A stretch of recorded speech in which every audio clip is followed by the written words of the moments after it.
Pontiac Grand Prix is a vehicle I have always loved and actually still own a late 1990s version of this car. And I will probably talk about that in a later video, and I may even do a review of it in the spring, so keep your eyes open for that. It was the dawn of the 1960s, and Pontiac had firmly positioned itself as a performance car maker, and this had been well established on the street as well as on the drag strip.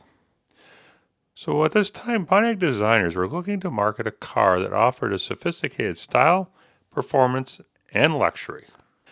The car they envisioned would become their flagship automobile and be known as the Pontiac Grand Prix. Competitors such as Ford realized that the personal luxury market was going to be a very lucrative one, as they redesigned their Ford Thunderbird for the 1958 model year. However, Pontiac had an edge over their competitors because they had already established themselves with a performance image, so it would have the potential of making the Grand Prix into a full-tilt factory-built race car. By 1961, the 1962 Grand Prix design had been finalized and was almost ready to come to market. The idea of a car from this era coming out of Detroit that was de-chromed like this car was a very unusual idea indeed. It would only be available as a two-door hardtop, and the designers weren't even considering a convertible at this time of introduction. They believed in elegance and simplicity, the same sort of understated sophistication that makes a woman in a little black dress more eye-catching than a huge puffed-out ball gown. The only chrome you would find on this car would be on the lower rocker molding. The interior was both luxurious and sporty at the same time, with bucket seats, console, floor shift, factory tachometer, and even a rear speaker, which was quite upscale at this time. It was an approach that easily kept up with and in many cases surpassed its competitors.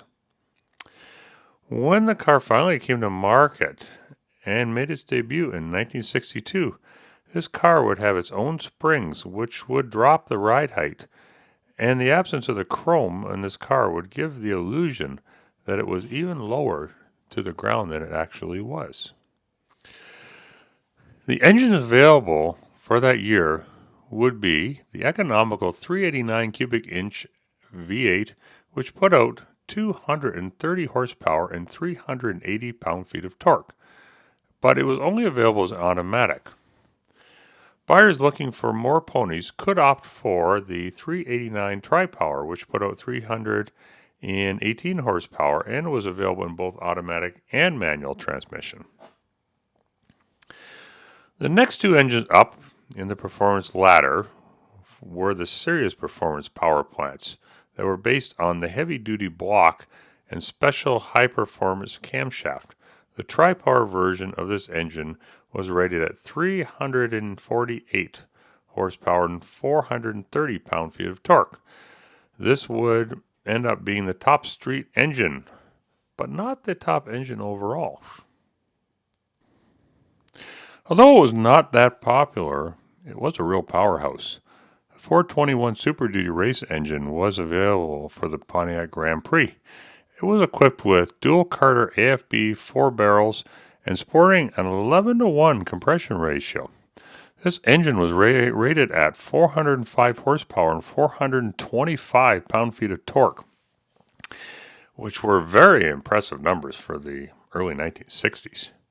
Add in the fact that these numbers were just the government numbers, and many enthusiasts found the numbers put out by this engine to be very understated, and they found them to be closer to the 460 to 500 horsepower range.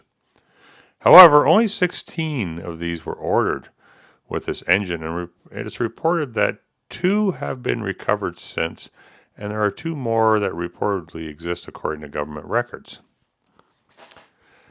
Pontiac built 30,196 Grand Prix hardtops and 1 convertible, which was called the X400, but it was actually only built as a show car and didn't make it to the production, as that was not what they were looking for at this time.